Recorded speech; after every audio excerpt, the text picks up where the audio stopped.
after Pharaoh had let the people go, God did not guide them to the highway that goes through the land of the Pelishtim, because it was close by.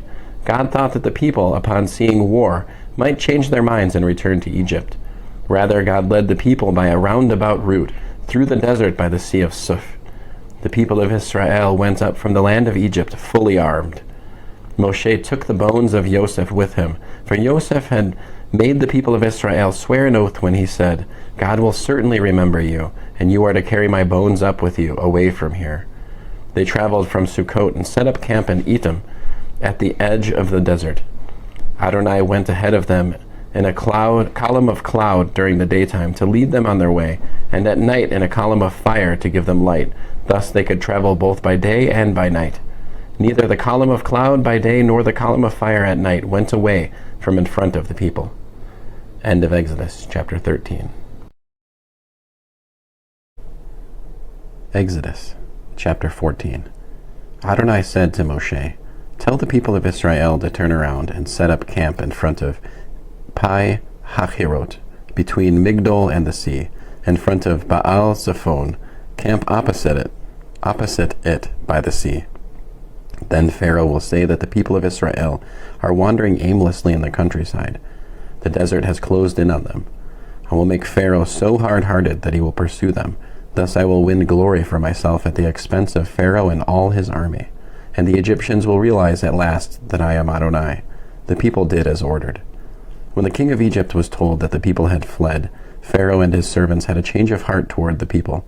They said, What have we done, letting Israel stop being our slaves? So he prepared his chariots and took his people with him. He took 600 first-quality chariots, as well as all the other chariots in Egypt, along with their commanders. Adonai made Pharaoh hard-hearted, and he pursued the people of Israel as they left boldly.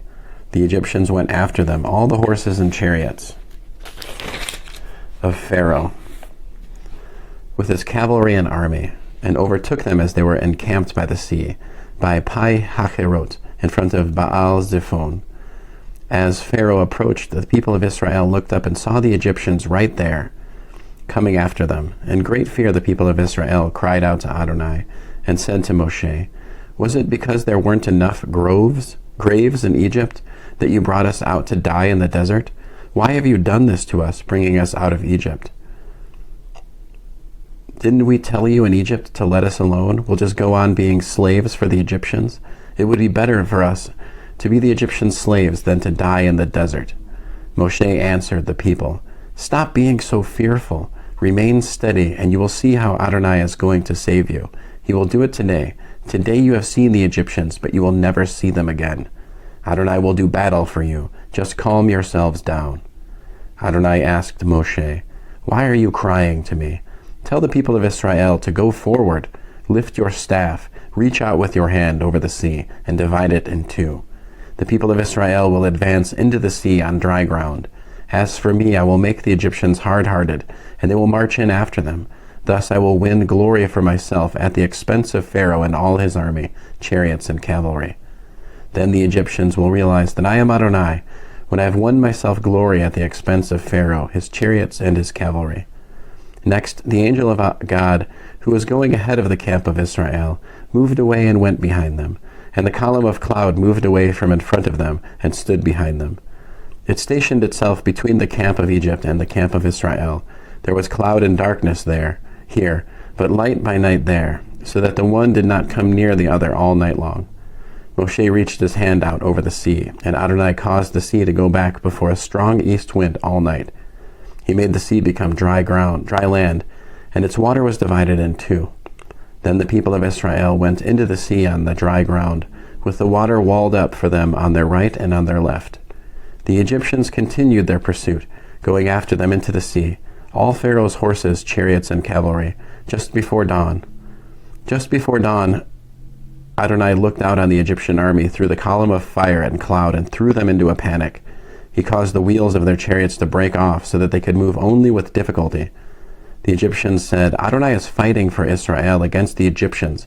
Let's get away from them. Adonai said to Moshe, Reach your hand out over the sea, and the water will return and cover the Egyptians with their chariots and cavalry. Moshe reached his hand out over the sea, and by dawn the sea had returned to its former depth. The Egyptians tried to flee, but Adonai swept them into the sea. The water came back and covered all of them, all the chariots and cavalry of, let me start this over, verse 28. The water came back and covered all the chariots and cavalry of Pharaoh's army who had followed them into the sea. Not even one of them was left. But the people of Israel walked on dry ground in the sea, with the water walled up for them on their right and on their left. On that day Adonai saved Israel from the Egyptians. Israel saw the Egyptians dead on the shore. When Israel saw the mighty deed that Adonai had performed against the Egyptians, the people feared Adonai, and they believed in Adonai and in his servant Moshe. End of Exodus, chapter 14.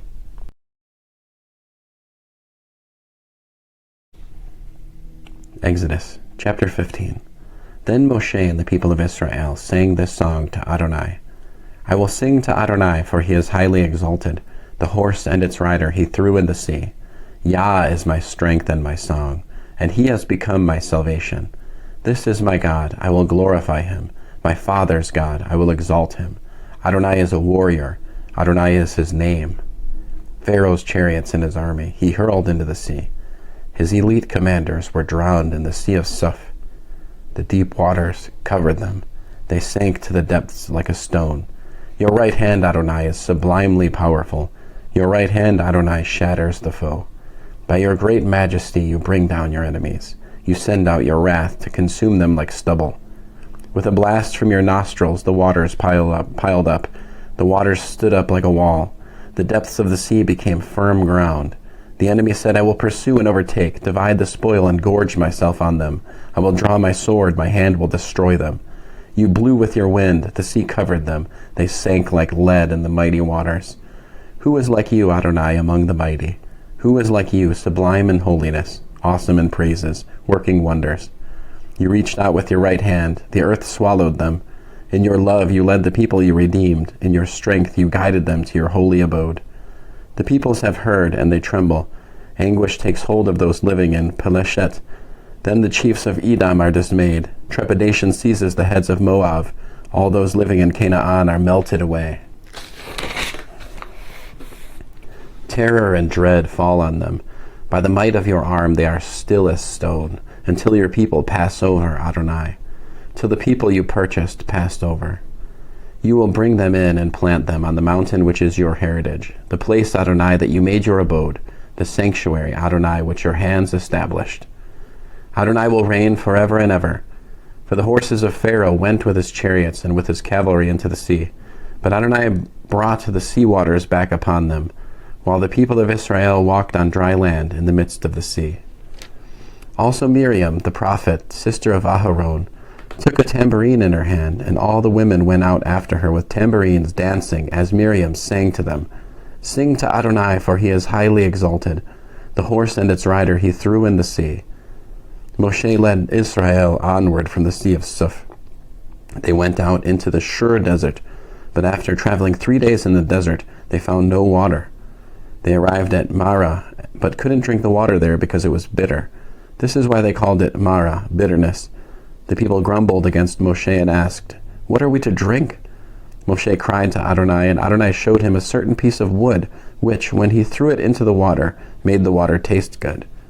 There Adonai made laws and rules of life for them, and there he tested them. He said, If you will listen intently to the voice of Adonai your God, do what he considers right, pay attention to his mitzvot, and observe his laws, I will not inflict you with any of the diseases I brought on the Egyptians, because I am Adonai your healer. They came to Elim, where there were 12 springs and 70 palm trees, and camped there by the water. End of Exodus, chapter 15. Chapter 16. They traveled on from Elim, and the whole community of the people of Israel arrived at the Sin desert, between Elim and Sinai, on the 15th day of the 2nd month after leaving the land of Egypt. There in the desert the whole community of the people of Israel grumbled against Moshe and Aharon. The people of Israel said to them, We wish Adonai had used his own hand to kill us off in Egypt. There we used to sit around the pots with the meat boiling, and we had as much food as we wanted. But you have taken us out into this desert to let this whole assembly starve to death." Adonai said to Moshe, "Here, I will cause bread to rain down from heaven for you. The people are to go out and gather a day's ration every day. By this I will test whether they will observe my Torah or not. On the 6th day, when they prepare what they have brought in, it will turn out to be twice as much as they gather on the other days." Moshe and Aharon said to all the people of Israel, "This evening you will realize that it has been Adonai who brought you out of Egypt. And in the morning you will see Adonai's glory. For he has listened to your grumblings against Adonai. What are we that you should grumble against us?" Moshe added, "What I have said will happen when Adonai gives you meat to eat this evening, and your fill of bread tomorrow morning. Adonai has listened to your complaints and grumblings against him. What are we?"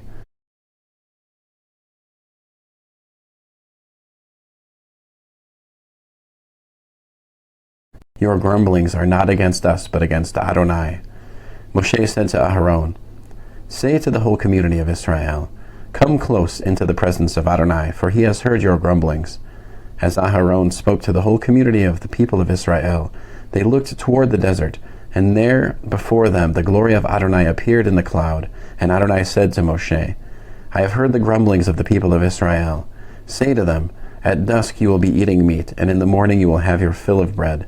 Then you will realize that I am Adonai your God.'" That evening quails came up and covered the camp, while in the morning there was a layer of dew all around the camp. When the dew had evaporated, there on the surface of the desert was a fine flaky substance, as fine as frost on the ground. When the people of Israel saw it, they asked each other, "Manhu? What is it?" because they didn't know what it was. Moshe answered them, "It is the bread which Adonai has given you to eat. Here is what Adonai has ordered. Each man is to gather according to his appetite. Each is to take an omer, 2 quarts per person for everyone in his tent." The people of Israel did this. Some gathered more, some less, but when they put it in an omer measure, whoever had gathered much had no excess, and whoever had gathered little had no shortage. Nevertheless, each person had gathered according to his appetite. Moshe told them, "No one is to leave any of it till morning." But they didn't pay attention to Moshe, and some left the leftovers until morning. It bred worms and rotted, which made Moshe angry at them. So they gathered it morning after morning, each person according to his appetite. But as the sun grew hot, it melted. On the 6th day they gathered twice as much bread, 2 omers per person, and all the community leaders came and reported to Moshe. He told them, "This is what Adonai has said. Tomorrow is a holy Shabbat for Adonai. Bake what you want to bake, boil what you want to boil, but whatever is left over set aside and keep for the morning." They set it aside till morning, as Moshe had ordered, and it didn't rot or have worms. Moshe said, "Today eat that, because today is a Shabbat for Adonai. Today you won't find it in the field. Gather it 6 days, but the 7th day is the Shabbat. On that day there won't be any." However, on the 7th day some of the people went out to gather and found none. Adonai said to Moshe, "How long will you refuse to observe my mitzvot and teachings? Look, Adonai has given you the Shabbat. This is why he is providing bread for 2 days on the 6th day. Each of you stay where you are. No one is to leave his place on the 7th day." So the people rested on the 7th day. The people called the food manna. It was like coriander seed, white, and it tasted like honey cakes. Moshe said, "Here is what Adonai has ordered. Let 2 quarts of manna be kept through all your generations, so that they will be able to see the bread which I fed you in the desert when I brought you out of Egypt." Moshe said to Aharon, "Take a jar, put it in the 2 quarts of manna, and set it aside before Adonai to be kept through all your generations." Just as Adonai ordered Moshe, Aharon set it aside before the testimony to be kept. The people of Israel ate manna for 40 years, until they came to an inhabited land. They ate manna until they arrived at the borders of the land of Canaan. An omer is 1/10 of an ephah, which is a bushel dry measure. End of Exodus, chapter 16. Exodus, chapter 17. The whole community of the people of Israel left the Sin desert, traveling in stages as Adonai had ordered, and camped at Rephidim, and there was no water for the people to drink. The people quarreled with Moshe, demanding, "Give us water to drink." But Moshe replied, "Why pick a fight with me? Why are you testing Adonai?" However, the people were thirsty for water there and grumbled against Moshe. For what did you bring us up from Egypt? To kill us, our children, and our livestock with thirst? Moshe cried out to Adonai, What am I to do with these people? They're ready to stone me. Adonai answered Moshe, Go on ahead of the people and bring with you the leaders of Israel. Take your staff in your hand, the one you used to strike the river, and go. I will stand in front of you there on the rock in Horeb. You are to strike the rock, and water will come out of it, so the people can drink. Moshe did this in the sight of the leaders of Israel. The place was named Massah, testing, and Meribah, quarreling, because of the quarreling of the people of Israel, and because they tested Adonai by asking, Is Adonai with us or not? Then Amalek came and fought with Israel at Rephidim. Moshe said to Joshua, Choose men for us, go out and fight with Amalek. Tomorrow I will stand on top of the hill with God's staff in my hand. Yehoshua did as Moshe had told him and fought with Amalek. Then Moshe, Aharon, and Hur went up to the top of the hill. When Moshe raised his hand, Israel prevailed, but when he let it down, Amalek prevailed. However, Moshe's hands grew heavy, so they took a stone and put it under him, and he sat on it. Aharon and Hur held up his hands, the one on the one side and the other on the other, so that his hands stayed steady until sunset. Then Yehoshua defeated Amalek, putting their people to the sword. Adonai said to Moshe, Write this in a book to be remembered and tell it to Yehoshua. I will completely blot out any memory of Amalek from under heaven. Moshe built an altar, called it Adonai, Nisi, Adonai is my banner, miracle, and said, Because their hand was against the throne of Yah, Adonai will fight Amalek generation after generation. End of Exodus chapter 17.